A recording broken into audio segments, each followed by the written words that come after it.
A Manhattan jury has ordered Donald Trump to pay $83 million in damages to writer E. Jean Carroll.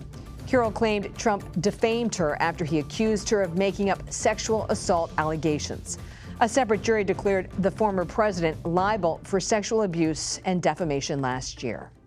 CBS News politics reporter Zak Hudak joins us now.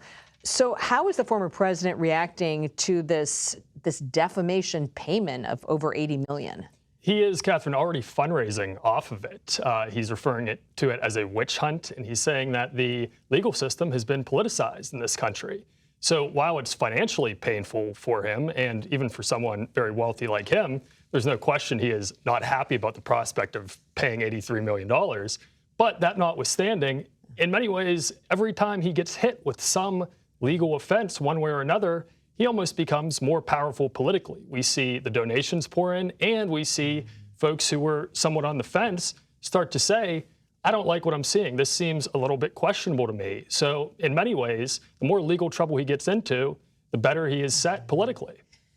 It feels like Iowa and New Hampshire were 1,000 years ago based on where we are today. But, you know, with a little bit of distance, what were the big takeaways for you? The biggest takeaway, I think, is that Donald Trump is, frankly, as strong as ever. We saw some surging from Nikki Haley late in the game in New Hampshire, but she did not get close enough to show that he really can be damaged significantly.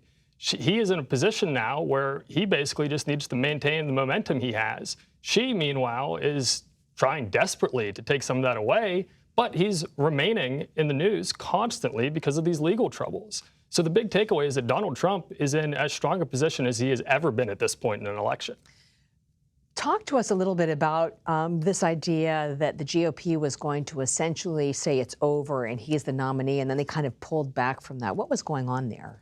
Well, I think there were many concerns with that, among them whether or not they could do that behind closed doors, as was being discussed. But I think the big factor here is whether or not that happens, it really doesn't matter for Donald Trump. Short of something major happening, he is in a very strong position. I think it is annoying him that he has to continue to campaign against Nikki Haley and not focus entirely on Joe Biden. But for months, we've seen him still spending most of his time on Joe Biden and not on Ron DeSantis and Nikki Haley.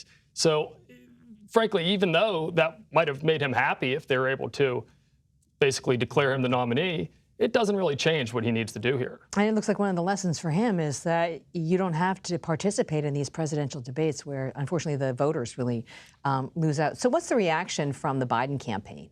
They are continuing to do what they've done through most of this campaign, and that is to focus solely on Donald Trump, to not really even look at someone like Nikki Haley as a potential person they would have to face. Now, in the polls that CBS has done, we've seen that Nikki Haley might actually be a stronger contender going up against Joe Biden.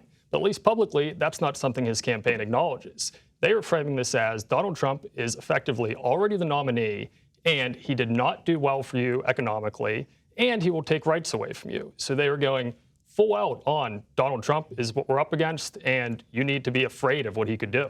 President Biden is being openly heckled at some of these rallies about his policies in Israel. Is that a problem for the campaign? Well, I think that the heckling is a problem only insofar as President Biden gets jarred by it or anything like that. But I think that's less of the issue. What this really is it's indicative of a split that a lot of Democratic strategists are concerned about, where within the party, there are a lot of young people who have not liked the president's handling of the Israel-Hamas war.